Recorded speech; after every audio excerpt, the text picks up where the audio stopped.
Right.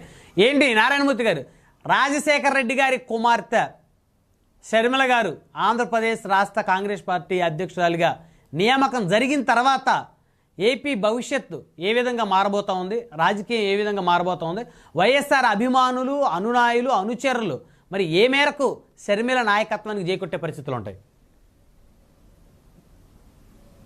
ఎన్ని పార్టీలు వచ్చినా ఆంధ్రప్రదేశ్లో వైఎస్ జగన్మోహన్ రెడ్డి గారు ఇవాళ ముఖ్యమంత్రిగా బ్రహ్మాండమైన పాలన అందిస్తూ ఉన్నారు.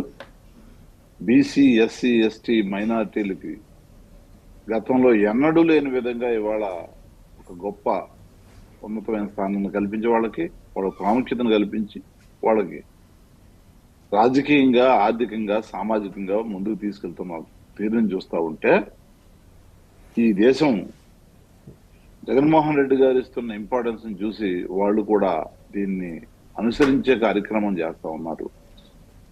ఇట్లాంటి పరిస్థితుల్లో ఒక సంక్షేమ పథకాలే కాదు, రాజకీయంగా ఈ దేశంలో ఎక్కడ లేని విధంగా మహిళా మూర్తులు పేరు మీదే ఈ సంక్షేమ పథకాలు కానివ్వండి, అదేవిధంగా ఈ బీసీలకి 56 కార్పొరేషన్లు ఏర్పాటు చేసి ఈ 56 కార్పొరేషన్లోనే కాదు 137 కార్పొరేషన్లు జనరల్ కార్పొరేషన్లో కూడా మహిళలకు సమానమైన ప్రాధాన్యత ఇచ్చి 50% అది డైరెక్టర్లు కానివ్వండి, చైర్మన్లు కానివ్వండి, మేయర్లు కానివ్వండి, ఇంకోటి కానివ్వండి, అన్నింటిలో కూడా 50% ప్రాధాన్యత ఇచ్చిన ఏకైక నాయకుడు జగన్మోహన్ రెడ్డి గారు. ఉదాహరణకు విజయవాడ మేయర్ తీసుకోండి, విశాఖపట్నం మేయర్ తీసుకోండి, నెల్లూరు మేయర్ తీసుకోండి, తిరుపతి మేయర్ తీసుకోండి, ఇటు ఏలూరు మేయర్ తీసుకోండి. జనరల్ స్థానంలో కూడా బీసీలకు పెద్దపీట వేసి, మైనార్టీలకు పెద్దపీట వేసి, ఎస్సీ ఎస్టీలను కూడా పెద్దపీట వేసి ఇవాళ ముందుకు తీసుకెళ్తున్న నాయకుడు జగన్మోహన్ రెడ్డి గారు. మరి ఈ పరిస్థితి దేశంలో మునిపెన్నడూ లేదే, ఏ రాష్ట్రంలోనూ లేదే. మహిళలకు పురుషులతో సమానంగా పదవులను కట్టబెట్టి వాళ్ళ గౌరవాన్ని, వన్నెని తెచ్చిన ఏకైక నాయకుడు, అధికారం తీసుకొచ్చిన ఏకైక నాయకుడు జగన్మోహన్ రెడ్డి గారు. ఈ పాలన చూసిన తర్వాత ఎన్ని పార్టీలు కలిసి వచ్చినా, లేదంటే పార్టీలకు కొత్తగా ఎవరినైనా చీఫ్లుగా తీసుకొచ్చినా కూడా, పార్టీ నాయకత్వాలు మారినా కూడా అసలు వీళ్ళెవరిని కూడా ఆంధ్రప్రదేశ్ జనం చూసే పరిస్థితి లేదు, వాళ్ళ గురించి పట్టించుకునే పరిస్థితి కూడా ఉండదు ఫ్యూచర్లో. ఎందుకంటే దేశంలో ఇతర రాష్ట్రాల్లో ఎక్కడా లేని విధంగా చేస్తున్న ఈ కార్యక్రమం చూసిన తర్వాత వీళ్ళందరూ ఎవరు వచ్చినా కూడా మా కడుపులు కొట్టడానికి వస్తారు, మమ్మల్ని నాశనం చేయడానికి వస్తారు తప్ప మమ్మల్ని ఉద్ధరించే కార్యక్రమం వీళ్ళు చేయలేరు. ఎందుకంటే గత చరిత్ర చూసినా, లేదంటే ఇప్పుడు జరుగుతున్న పాలన చూసినా కూడా మన రాష్ట్రంతో పాటు ఇతర రాష్ట్రాలను చూసినప్పుడు ప్రజలకు అర్థమవుతున్న తీరు అది. సో ఇక్కడ నుంచి ఇంకొకరిని ప్రజలు యాక్సెప్ట్ చేస్తారు ఆంధ్రప్రదేశ్ లో అంటే దానికి ఎట్టి పరిస్థితుల్లో కూడా నో అని చెప్తారు. ఎందుకంటే ఇవాళ తెలుగుదేశం పార్టీ అంతంత మాత్రం, నా తెలుగుదేశం పార్టీ నాకు ఎక్కడ డిపాజిట్లు రావో, నేను ఎక్కడ పోటీ పడలేనో, నేను ఎక్కడ పూర్తిగా ఓడిపోతానో, పూర్తిగా సమూలంగా రాష్ట్రం నుంచి బయటకు పోవాల్సి వస్తుందో అనేటువంటి భయంతో ఇంకొక పార్టీని అప్పుగా తీసుకొచ్చి, ఇంకొక సినిమా యాక్టర్ని అప్పుగా తీసుకొచ్చి ఇవాళ ఇద్దరు కాంబినేషన్లో ముందుకు వెళ్తా ఉన్నారు. ఎందుకు వెళ్తా ఉన్నారు? ఒక్కరుగా పోటీ చేయడానికి సత్తా లేకే కదా, వాళ్ళ దమ్ము లేకే కదా, వాళ్ళ ప్రజాభిమానం లేదనే కదా. మేము చీట్ చేసాం 2014 ఎలక్షన్లో రైతుల్ని, మహిళల్ని, యువతని. మళ్ళీ మమ్మల్ని దగ్గరికి ఎట్లా రాణిస్తారు వీళ్ళు? తప్పనిసరిగా మనం అందరం కలిసి మళ్ళీ ఇంకొకసారి మోసం చేయాలి ప్రజల్ని. మోసం చేస్తే తప్ప ప్రజలు మనల్ని ఆదరించరు అనేటటువంటి ఒక కుట్ర కోణంతో, ఒక ద్వేషంతో విషపూరితంగా ఇవాళ ప్రజల మీద కసి తెచ్చుకోవాలి. 2014లో మాకు మమ్మల్ని గెలిపించలేదు, మమ్మల్ని ఓడించారు కాబట్టి అనేటటువంటి ఒకే ఒక ధ్యేయంతో ముందుకు పోతా ఉన్నారు ఈ పార్టీలన్నీ కూడా. ఈ రెండు పార్టీలే కాదు, ఇవాళ ఈ పార్టీలతో పాటుగా ఎన్ని పార్టీలు కలుస్తాయో చెప్పలేము. ఎలక్షన్ వచ్చే వరకు మనం వేచి చూడాలి. ఇంకా ఈ వారం రోజుల నుంచి చూస్తే పరిణామాలు శరవేగంగా మారే అవకాశం కూడా ఉంటుంది. మంచిని ఛేదించడానికి రాక్షసంతా కలిసే అవకాశం కూడా కనపడుతుంది. ఎన్ని పార్టీలు కలిసినా, ఎంతమంది నాయకులు వచ్చినా ఎన్ని కుట్రలు చేసినా, ఏ విధంగా వీళ్ళు విషపూరితంగా వచ్చినా కూడా తప్పనిసరిగా ప్రజలకు పూర్తిగా అవగాహన అయింది. కాబట్టి మరొకసారి ప్రజలు మోసపోయే కార్యక్రమం లేరు. 2014లో మోసపోయి చాలా తప్పు చేశారు.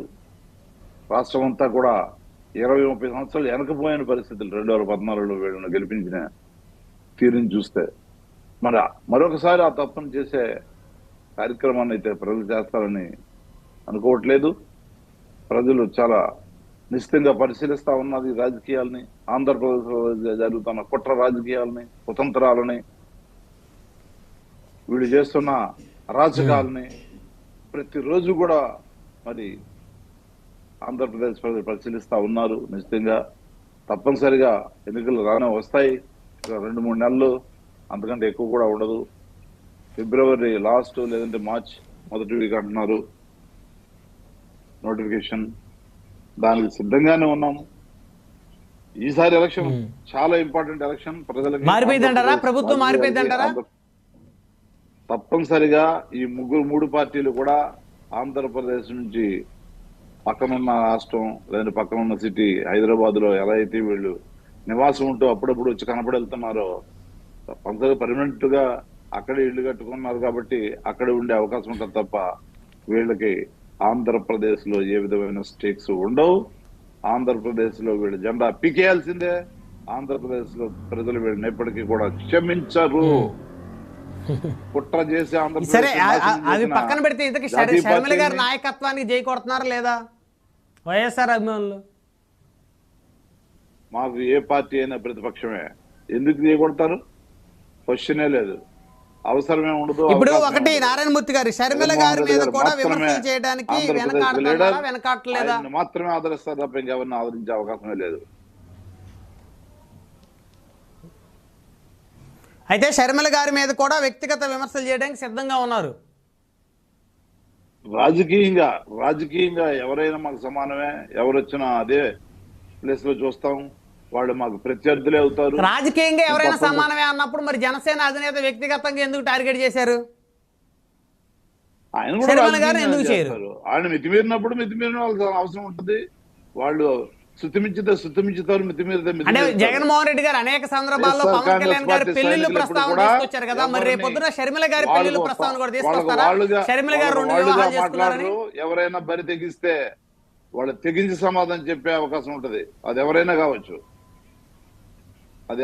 కావచ్చు. మరొకసారి చెప్తా ఉన్నా, రాజకీయంగా ప్రత్యర్థులుగా ఉన్నప్పుడు రాజకీయంగా ఎదుర్కొంటాం. వాళ్ళు శృతిమించి ఏదైనా చేసే అవకాశాలు ఉంటే, విషపూరితంగా వ్యవహారం చేస్తామంటే దాన్ని తగిన రీతిలోనే బుద్ధి చెప్తాం, తగిన రీతిలోనే స్పందిస్తామని మరొకసారి చెప్తా ఉన్నాం. అంటే షర్మిల గారికి వార్నింగ్ ఇస్తున్నారు నారాయణమూర్తి గారు ముందుగానే. ఎవరికైనా నేను అనేది రాజకీయ ప్రత్యర్థులు రాజకీయంగా వాళ్ళు రాజకీయాలు చేస్తే పర్వాలా, రాజకీయాలు శృతిమించితే అది పవన్ కళ్యాణ్ అయితే ఏంటి, లోకేష్ అయితే ఏంటి, చంద్రబాబు అయితే ఏంటి, ఇంకొకడైతే ఏంటి, ఎవరైనా సమానమే. షర్మిల అయితే ఏంటి అని ఎందుకు అనలేకపోతున్నారు? లోకేష్ అయితే ఏంటి, చంద్రబాబు అయితే ఏంటి, పవన్ కళ్యాణ్ అంటే అయితే ఏంటి అన్న మీరు షర్మిల అయితే ఏంటి అనే పదం వాడలేకపోతున్నారు. షర్మిల గారు అయినా కూడా సెపరేట్ ఉండదు వాళ్ళకన్నా. మా ప్రత్యర్థులే.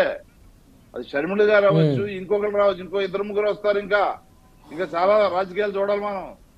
ఇవాళ లాస్ట్ కాదు ఇది. ఇంకా చాలా మంది వస్తారు, చాలా గ్రూపులు వస్తాయి, చాలా మంది కట్టగలిసే అవకాశం ఉంటది. వాళ్ళందరికీ ఒకటే సమాధానం ఉంటది, సెపరేట్ గా ఉండదు. ఒకటే సమాధానం. మనుషులు మారినా, పార్టీలు మారినా మేము పెద్దగా పట్టించుకోము. మళ్ళీ వస్తాను. ఎమ్మెల్యేలు వెళ్ళకుండా చూసుకోండి, మళ్ళీ వస్తాను. ఆగండి. మనతో దీపక్ రెడ్డి గారు, తెలుగుదేశం పార్టీ సీనియర్ నాయకులు, ప్రస్తుతం ఎమ్మెల్సీ దీపక్ రెడ్డి గారు. అదే కదా పడద్ది. Very good morning to you and all the viewers. Deepak Reddy గారు గుడ్ మార్నింగ్ అండి. ఈ రోజు పొద్దున్నే hats off to your journalism అండి. వైసీపీ స్పోక్స్ పర్సన్ చేత వాస్తవం మీరు కక్కించినారు. మా నోటికి ఎవరన్నా ఒకటే మేము మా నోరు స్టార్ట్ అయిందని అంటే మాత్రం ఇటు అటు అని చెప్పి ఎవరిని మేము చూడమని చెప్పి ఒప్పుకున్న దానికి సంతోషము.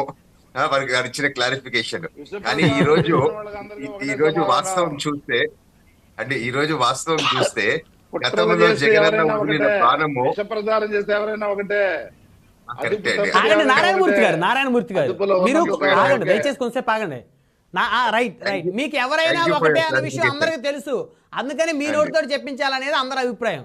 అదే నేను కూడా చెప్పా. దయచేసి 5 నిమిషాలు ఓపే పట్టండి, వారి వాళ్ళు కూడా అభిప్రాయం చెప్పిన సిద్ధంగా తర్వాత ఉండాలి. నారాయణమూర్తి గారు ఎందుకంటే మాట్లాడండి. విష ప్రచారం చేస్తాం, కుట్రలు చేస్తామంటే ఈ రాష్ట్రం నుంచి బయటికి పంపించే చర్యలు వైఎస్ఆర్ కాంగ్రెస్ గతంలో పార్టీ నాయకులు కానివ్వండి, గతంలో కార్యకర్తలు జగనన్న తీసుకుంటారు. అంటే ఒక్క రాష్ట్రం ఏమన్నా వైఎస్ఆర్ కాంగ్రెస్ పార్టీ జాగీరా? జగన్మోహన్ రెడ్డి గారు ప్రజలకు జాగీరా? జాగీరు, రాష్ట్రం నుంచి బయటికి ఆంధ్రప్రదేశ్ ఎందుకు ప్రజల పంపిస్తారు మీరు? జాగీరు. ఈ ప్రజలకు నష్టం చేస్తామంటే ఎవరికైనా ఒకటే ట్రీట్మెంట్ ఉంటది. ఆంధ్రప్రదేశ్ ప్రజలకి నష్టం చేస్తాము, కుట్రలు చేస్తాము, ఆగండి. మా రాజకీయంగా ప్రజలకు నష్టం చేస్తుంది ఎవరో, లాభం చేస్తున్నారు అందరూ తెలుసు. దయచేసి ఆగండి. అంటే రైట్. ఎవరికైనా ఒకటే సంతోషం. ట్రీట్మెంట్. సరే, ఆగండి, ఆగండి, ఆగండి, ఆగండి, ఆగండి, ఆగండి, ఆగండి. గతంలో